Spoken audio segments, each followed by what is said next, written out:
Hey guys, today I'm going to teach you how to paint a super cute mini watercolor like this. So make sure you keep on watching.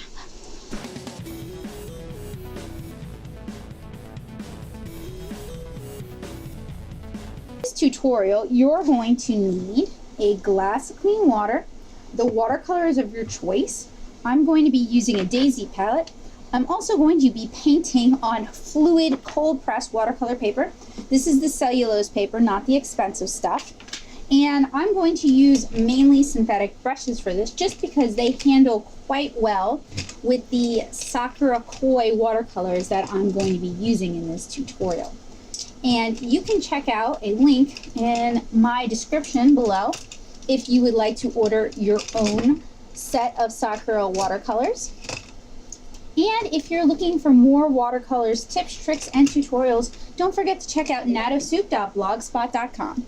So I've gone ahead and grabbed my brushes, and I have very limited space, so I'm going to put my brush holder to the side, since this palette does take up a lot more space than my old palette. And I usually like to use an eyedropper. This one might actually be dirty though. No, just dried, probably India ink.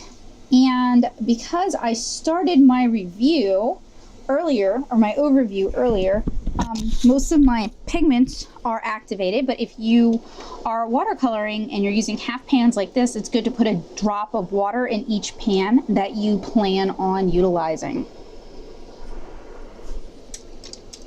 So the first thing I'm going to do is I'm going to mix up warts. Move that out of the way. Skin tone. And I like to use scarlet or vermilion and yellow ochre.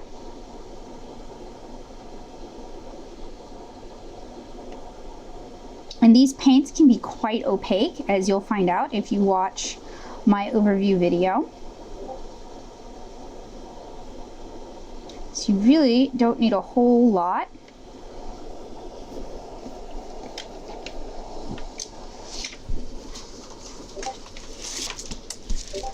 And I'm also going to grab a scrap sheet of paper to act as a rest, because with the problem with Brusho is that it never fully stabilizes. You can always reactivate it if you add water. And that also means if your hand is wet or clammy, there's a good chance that you can reactivate it. So I would love a new recording space. This is intense, but I'm going to start out by laying down his skin tone. And the background, like I said, was done with Brusho and Wax Resist. And I have a lot of videos on using Brusho. And I'm just using a large synthetic round. This is a Utrecht Red Sable Blend in a size 10. But you really have to be careful about brush sizes because there is no real standardization. So what works for one size may not be the case for another. And I'm going to go ahead and shade in his white shirt. And to shade whites, you just want to use a very watered down blue. But you want to put something there. It shouldn't just be the white of the paper.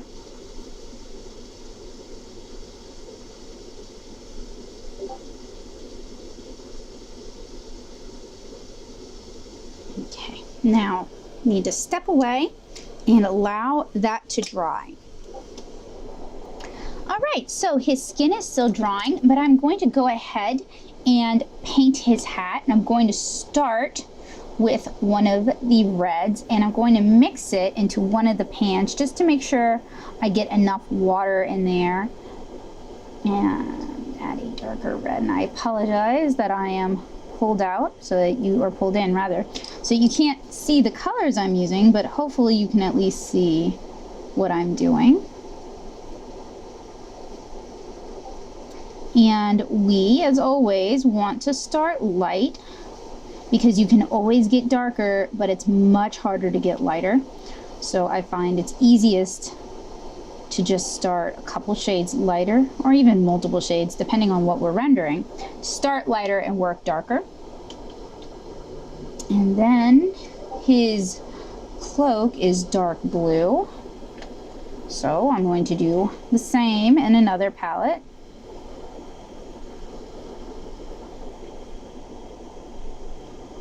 And these are just sort of initial layers. I'm going to build them up as I go. I want to use a delicate hand. Oh wait, the inside of his cloak is red, isn't it?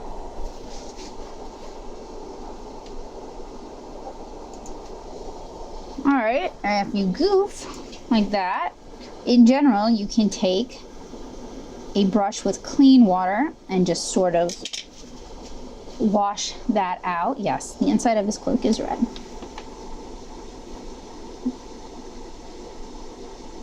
And we're working around the buttons. You can use, what is it, the latex based stuff, a mask, a resist mask. No, that's not it. Sorry, having trouble wording today. I have it literally on my tabletop. I can grab it in a minute. Winsor & Newton makes it, Schminky makes it, or Schminka makes it.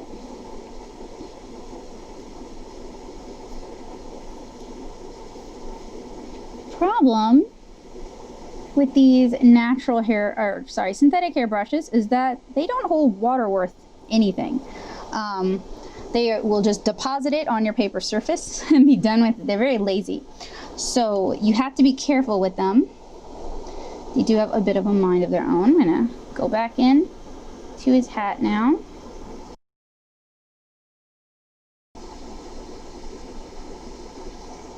And I left that to indicate a bit of a shine. And then his pants are sort of like a brown and a gray. And I like using these daisy palettes. I could be using the palette that came with this. I could be using the inside cover, but I like using these daisy palettes because they're very easy to clean out.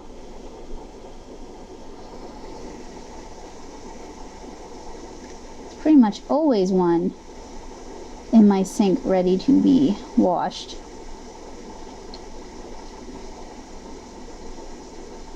Often there's two. All right. And we're gonna give that a chance to dry. All right, so everything has had a chance to dry. I'm going to go ahead and first off, I'm gonna zoom in for you guys. And second off, I am going to go ahead, I might want to mix this darker, but I'm gonna go ahead and start blocking in areas of shadow on Wart's face. So a good half of the face is going to already be in shadow, as well as the area above his eyes and around his face. And I'm going to do the majority of his ear. Unfortunately, I do need to mix this darker because it is not showing up. It's showing up on camera better than it is in real life. So a little bit more yellow ochre, a little bit more vermilion. You want to be careful because since these are kind of opaque, they can get overly dark quickly. I could swatch, but you know, I'd rather get burned. Just kidding. I'm pretty familiar with the colors, so I have done this many a time. I'm not over concerned about needing to swatch. Going to go into the white of his shirt again, having just mixed the color a bit darker. And you see if you use a light hand, it really does read as, oh, that's a white shirt. It's just in shadow. And I might even add a little bit, a wee bit of blue-green since he is in the woods. And the green of the foliage would influence that. And then I'm going to add another layer of the dark red, the really dark red.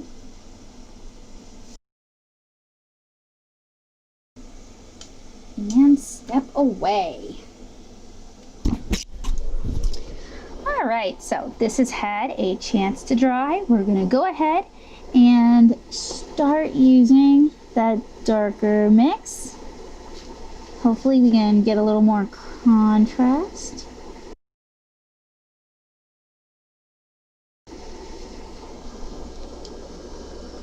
All right, and I also want to do the inside of his cape, which is about the same color as his hat, so I can use this dark red that I mixed previously.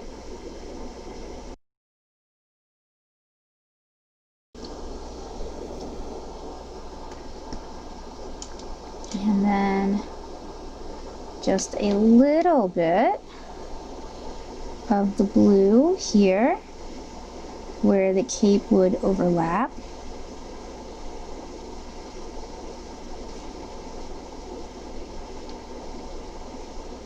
And where his suspenders would cast a shadow. And I'm gonna pull out a little bit so we can reframe this. And now that that's had a chance to dry, I'm going to go ahead and do a darker layer with the dark blue. Still building those colors up.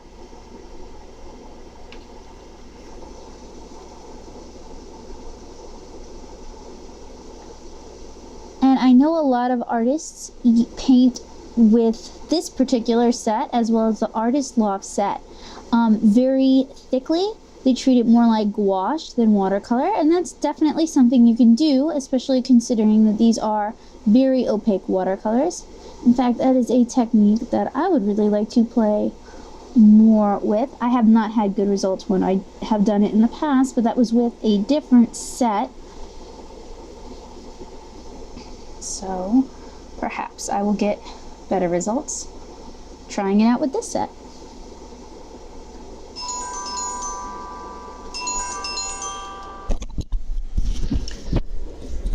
All right, so it is time to work on Wart's hair, and usually I would use what they call light red, and I would say is more like Venetian red.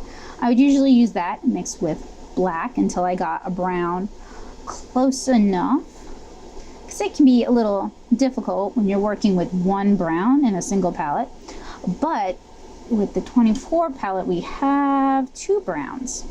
And yes, I do know I can mix my own neutrals by mixing complements, but sometimes you just want a predictable brown.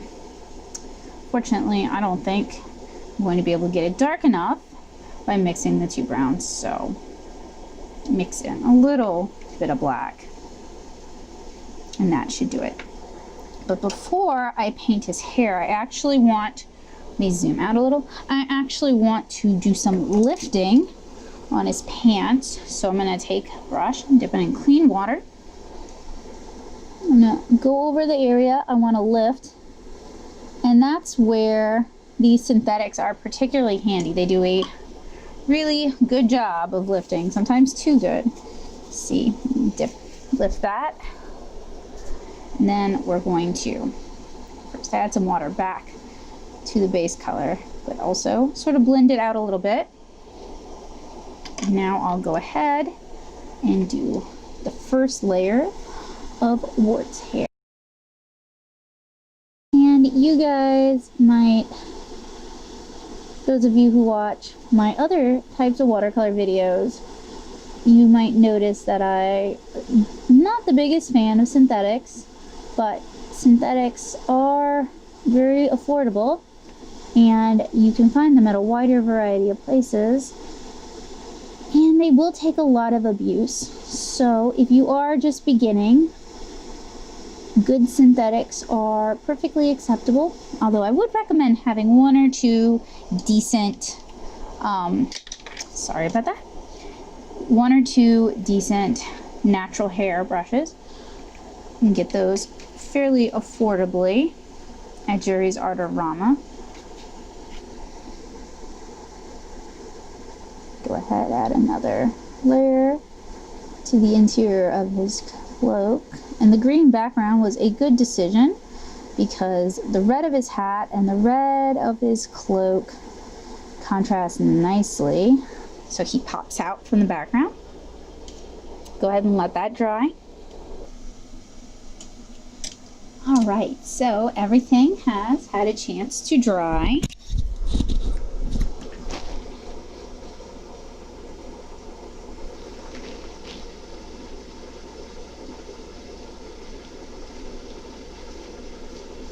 Looks like I'm going to either need to allow my skin tone to evaporate somewhat or mix it a little darker. And if you have all day, you can let your skin tone evaporate, and that'll allow you to very easily color match it without worrying about it, you know, changing too much. But, you know, part of this type of commission is that they are done in a relatively quick manner, which allows me to charge the fairly inexpensive prices I charge for this type of commission. So I do not have all day to just let it dry. So that means I need to mix it darker.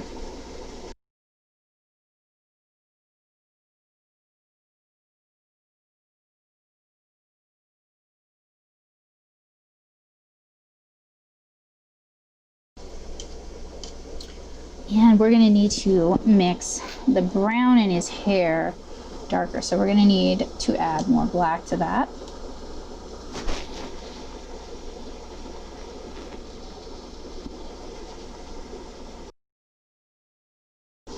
And I'm actually going to start leaving the highlight.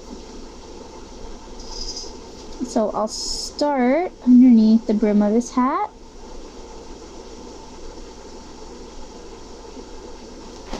Okay, I'll zoom in for you guys so you guys can actually see what I'm doing.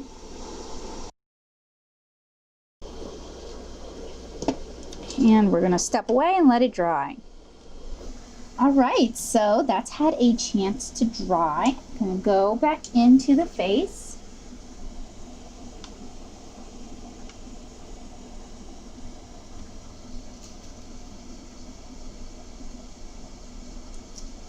Still not as dark as I would like it to be. So what I usually do is I will usually paint 3 commission watercolors at a time, and I'll hit about this point and I'll let everything dry overnight and then I'll finish them up.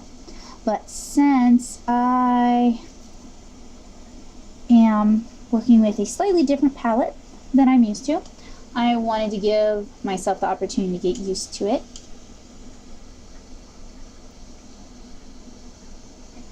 And I also wanted to record this as a bit of a tutorial. I know I have, oh, I need to clean that up. I know I have covered this in the past or something similar. So I know that this is not necessarily entirely brand new material, but that's okay. Humans learn through repetition. And I'm always happy to repeat.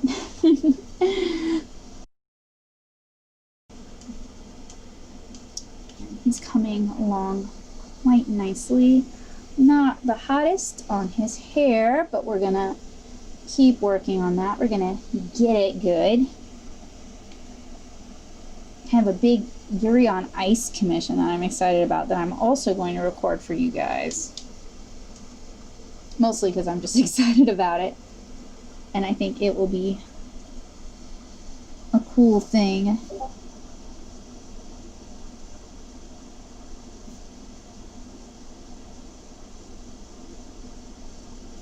To record.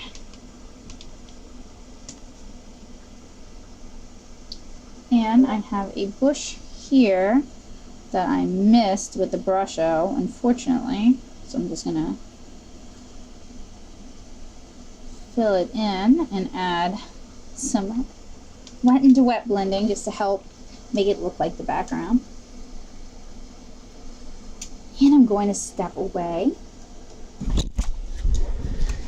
Okay, that has had plenty of time to dry. So I'm going to go in with that dark blue.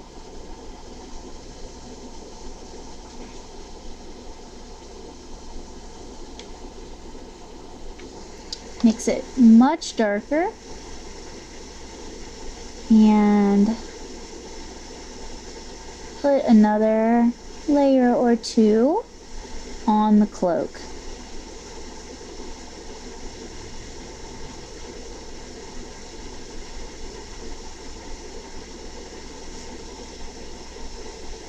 Having a bit of a difficult time getting this dark blue as dark as I need. Not sure what's going on with that exactly. Also, want to go ahead and darken up his hair. That's about the right color. It took a while to get there.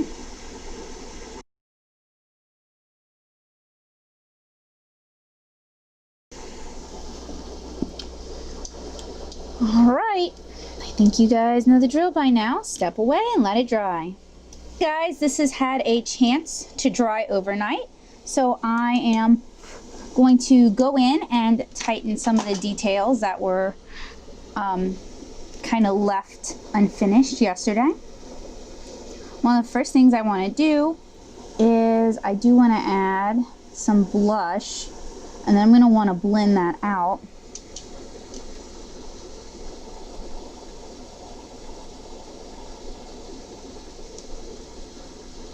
And you just use a brush of clean water dipped into the area of blush while still wet. And you can also sort of tighten it up or add more intensity to the color by going over it or adding some more of the blush color. And I also need to do his suspenders, so I'm mixing Payne's Gray and blue.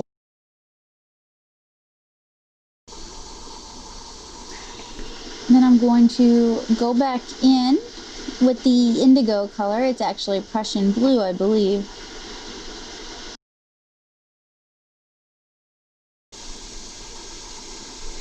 And since his cheeks are dry, I'm gonna go into his skin. I've allowed the skin color to evaporate overnight, so it's going to intensify quite a bit.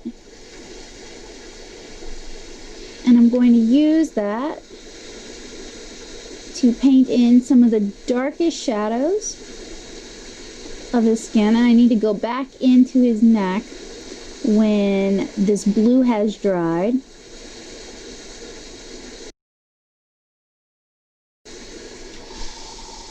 So I'm going to step away and give that a chance to dry. All right, so that's had a chance to dry. I'm going to go ahead now and paint in his neck.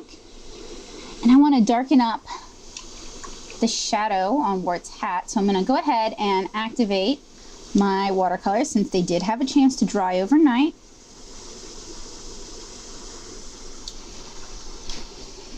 And while I let that sort of reactivate, I'm going to go ahead and work a bit on his hair.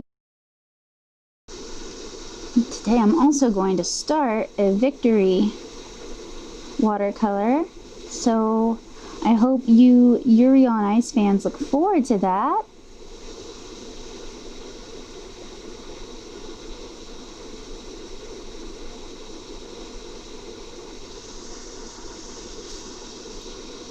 I'm excited about painting it. The commissioner told me to go full force with the shoujo. And I have all of these glittery paints that I can pull out. It's gonna be amazing.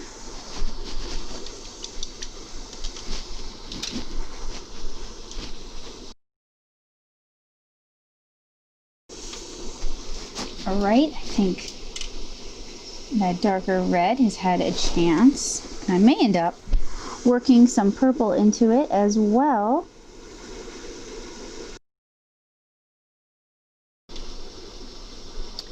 In fact, off camera, just to make it on camera, I'm going to mix up a batch of red violet.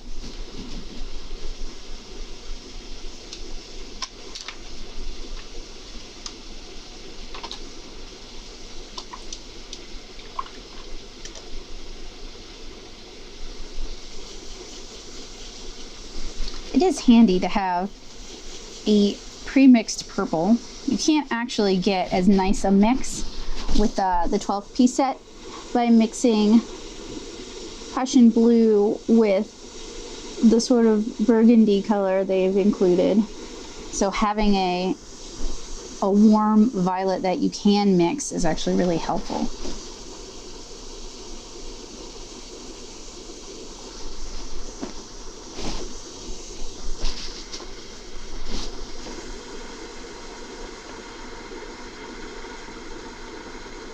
Oh, yes, that's nice. All right, so I'm going to step away and let that dry. All right, guys, let's add the finishing touches to this watercolor illustration. So I'm going to use a very small brush, and I am just going to sort of tighten up the outline here on the skin.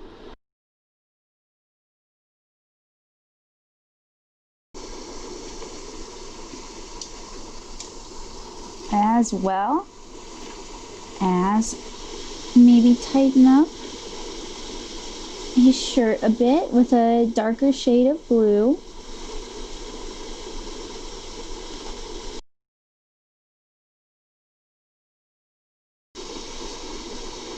Add some darker accents to his buttons.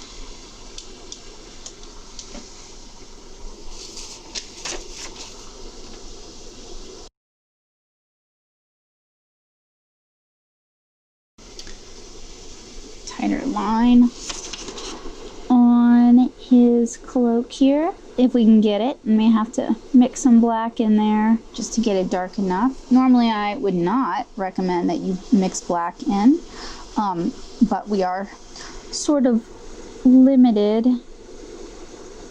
with some of these colors, so gotta find a way to work around it.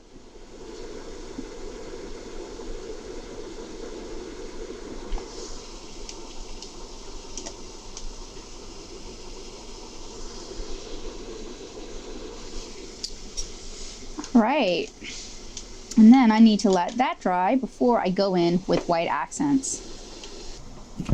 All right, guys, that has had a chance to dry, so we're going to go in and add those final white highlights, and I am using a stiffer synthetic brush just because it stands up a little bit better to the Copic opaque white. So we're going to add some highlights here on his cloak buttons, as well as a highlight on his white shirt. Definitely going to add some highlights to his eyes. And I'll zoom in for you guys, as well as a highlight on his hair.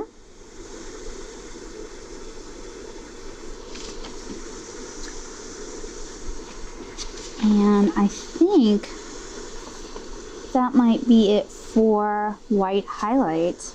So other than removing this from the block, which I'm actually not going to do on camera, I think we're just about done.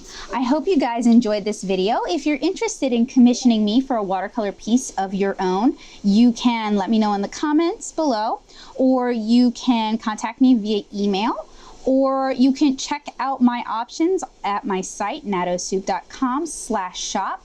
And you can check the description below for all relevant links. A little commission like this will run you about $20 to $25, so it's really quite affordable. And if you like, I can even record it so you can follow along. I want to thank you guys so much for hanging out with me today. I hope you found this little tutorial helpful, and I hope you'll check out my review of the Sakura Koi 24-piece watercolor set, especially if you are interested in maybe dipping your feet into into the watery pools of watercolor. If you have any questions, let me know below in the comments, and don't forget to hit like and consider subscribing for more content like this. I hope to see you guys again really soon, and I hope you guys have a great day. Bye!